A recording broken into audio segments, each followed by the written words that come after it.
Hey guys, it's Mario from WATL, and today I had the pleasure of interviewing the infamous Miguel Tamborini. Miguel is one of the OGs of axe throwing. He's been doing it for a very long time. He started off at Gotwood, and now he's got his own venue, and he's training other venues throughout the whole world. Not only is he the only certified trainer that we have in WATL, he's also one of the top throwers, which makes him one of the hottest commodities in WATL right now. Miguel is constantly adapting his throw, and that's no surprise because over the years, and I'm talking about in the over 3+ years since we've started WATL, Miguel has constantly been adapting his throws. Over the years, Miguel has talked about how he's tried every single person, every single top thrower's throw. He's even gone out and bought their axes so he can mimic and try their throws. Miguel is highly intelligent, has an in-depth and crazy amount of knowledge for axe throwing, which I want to share with you today. Every thrower is always trying to evolve their throw. Up to last year at Worlds and this year at the US Open, I used to throw with my left foot forward. I'm a right-hand thrower. And all my weight was on my left foot. And then I saw Michael Theodore, that he was flat-footed and he had a lot of more a greater stance and more balance. And I do believe that balance is one of the most important things to get right before the throw. So I found myself that when my weight was on my left foot forward, it was a struggle to keep that balance at all times. And it will take me forever to throw because I wasn't ready.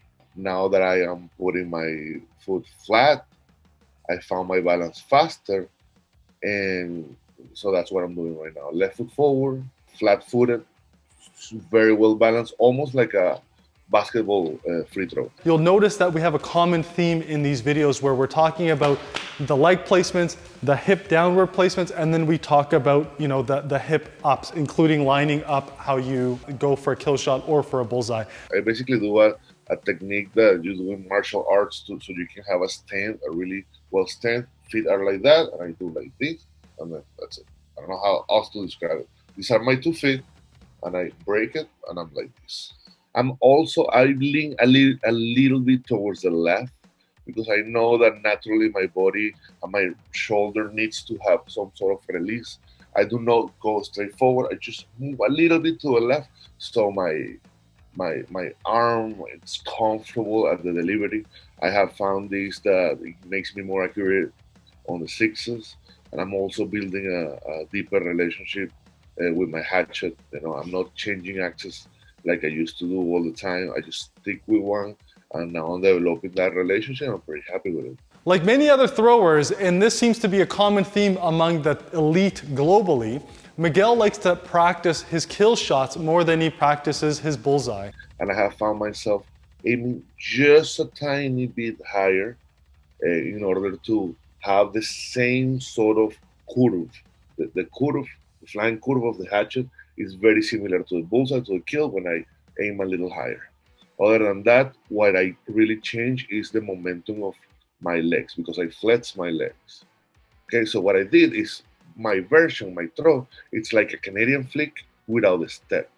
I changed the step by just flexing my legs and going up, down, and then up and stretch. So my momentum, it's ruled by my knees. What's interesting with Miguel's throw is something that I used to do very early on when we changed the rule where you could not step over the 12-foot line. So again, for those watching for the first time, in Waddle, you have the 12-foot rule. You cannot cross it. It's an invisible barrier. So what Miguel does is he actually flexes his legs. And so what that does is he gets all of his powers from his legs and he does a mini squat. So literally all you're doing is you're guiding the axe. So the axe remains in place, it remains in his hands, and he does this squatting motion. That's where the power comes from his legs and not from the arms. Miguel strongly believes that he can throw any type of axe, and I've seen him do it before. And Miguel is so talented that he absolutely can. The only thing that he has to adjust for is for the weight of the axe, which is true.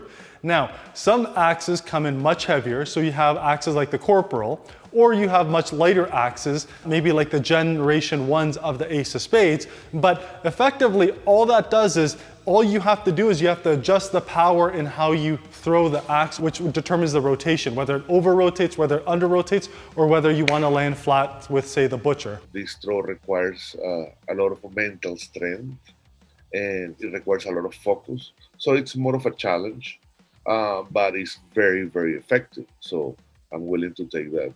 I also do something different, Mario. I see a lot of people rely all of their throw in one, for example, one arm. Some people that put their right foot forward, they stand, they do not move, and they rely on that arm to do everything.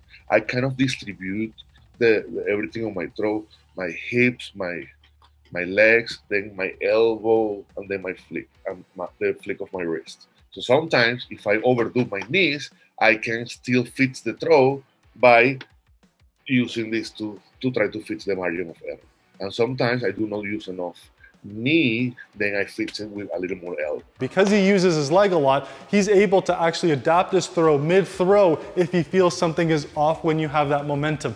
Now, you're probably wondering why he just doesn't stop. And axe throwing, especially when you're in that motion of throwing, the best way to describe it is you've essentially jumped off a cliff and you're halfway down. When you're halfway down, you can't change your mind. When that momentum starts going and you're about to release, and maybe he pushed off too hard from his foot, he's able to adapt it and able to adjust with his arms or with his shoulders. My handle right now is, I want to say 16 and a half inches long, and I'm not throwing straight to the hatchet, to the bullseye. I'm kind of lowering it a little bit. That way I have a full blade on the target, and I'm using the weight of the back of the hatchet to sink in there so I don't have any drops. And again, the key is using the weight of the hatchet to ensure that the axe is sticking in the board.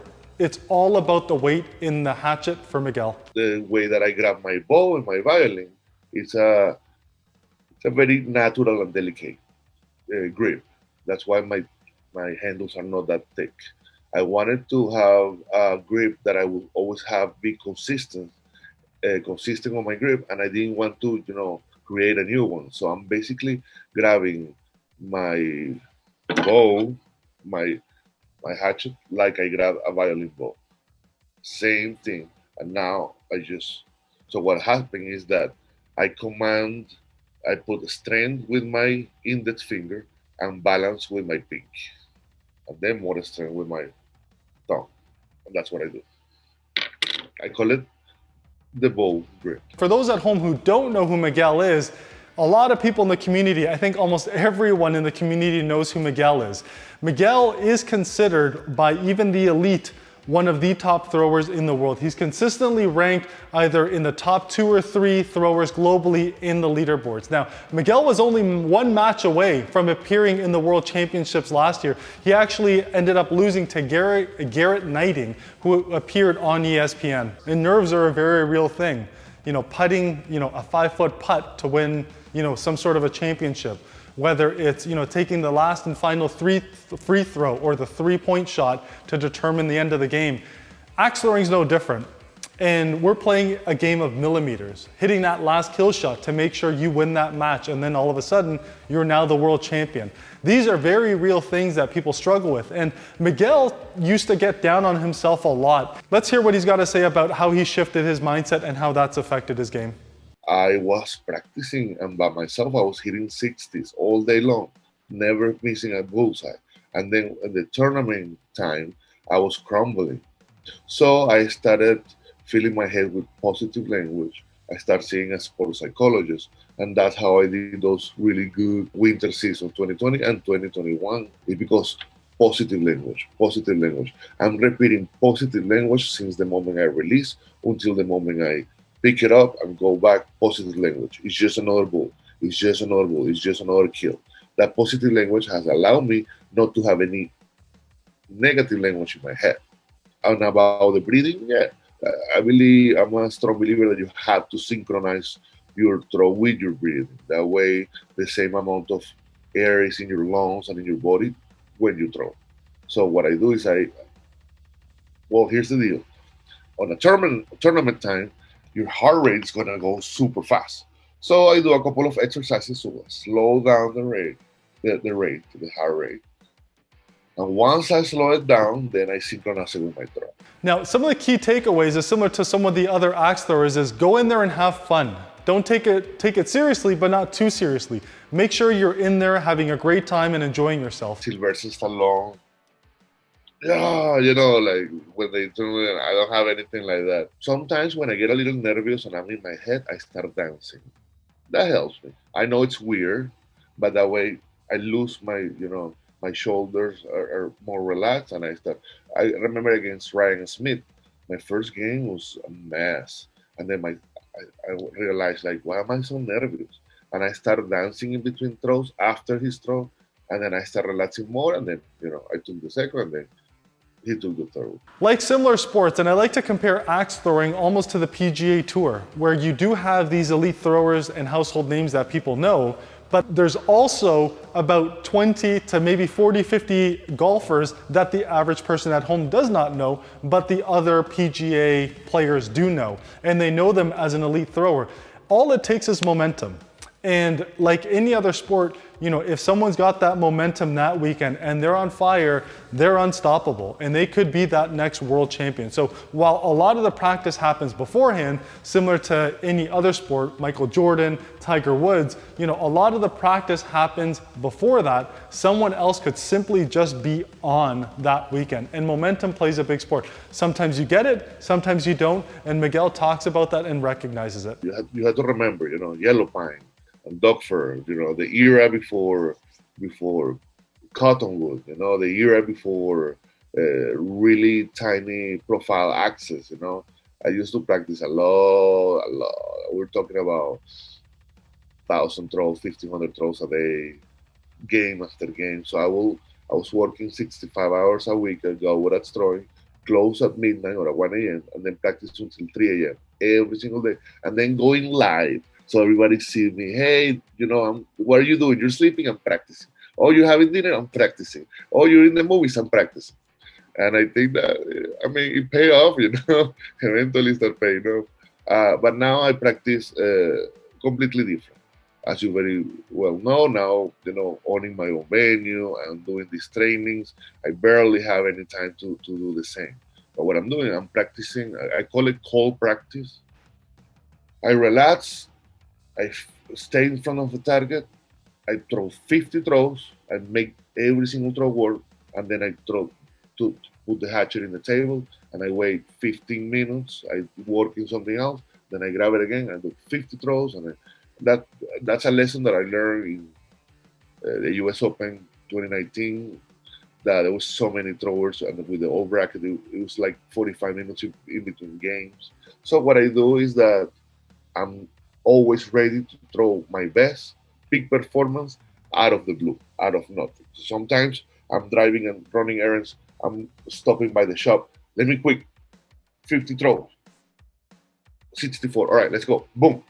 And that's the way I've been doing it. And I do camps right before Worlds or right before I do camps in which I basically bring a top thrower to my facility, and then we start throwing against each other as much as we can for 3 or 4 days in a row, just throwing, pushing each other's limits. That way we were ready for Worlds. Miguel, in his facility, he has in one lane something he likes to call the lab. So I recorded the top 10 throwers and I record them with my cell phone, slow motion, and then I arrived back to my facility and I bought all those hatchets and I learned every single throw of the top 10 throwers with the same hatchet. That's how I understood more about theory of rotation and momentum and grip and breathing and all that.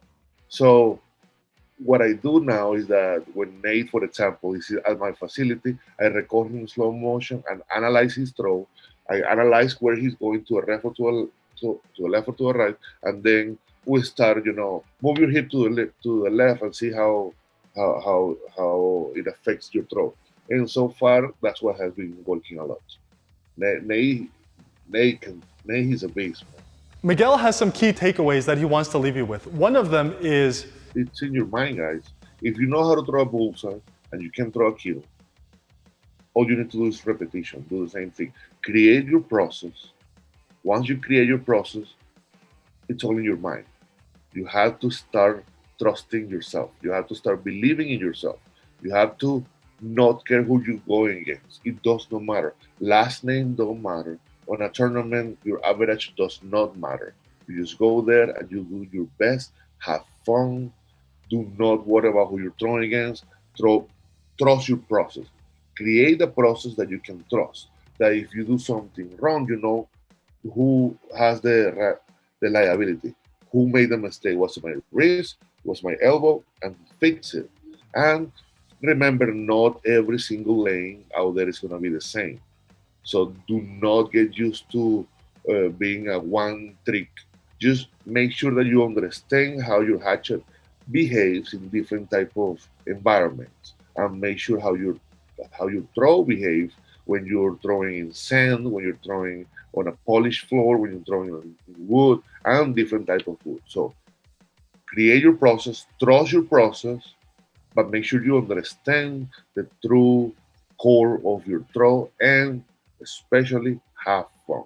If you're not having fun, then what are you doing here? thank you very much for watching, everyone. I hope you enjoyed my fabulous and awesome interview with Miguel. It's such a pleasure talking to him. Not only is he highly intelligent, motivated, but he's one of the guys that you really want to keep an eye out for, because he's been working hard at this for years, and he's always so close to being in the World Championships or being on TV. So don't be surprised if you see him in 2021 or in 2022 and going forward. Thanks again, everyone. If you haven't already, subscribe to us on YouTube, like us on Facebook, follow us on Instagram. We'll be producing a lot more great content with some of the world's best axe throwers. Thanks a lot, guys. Talk soon.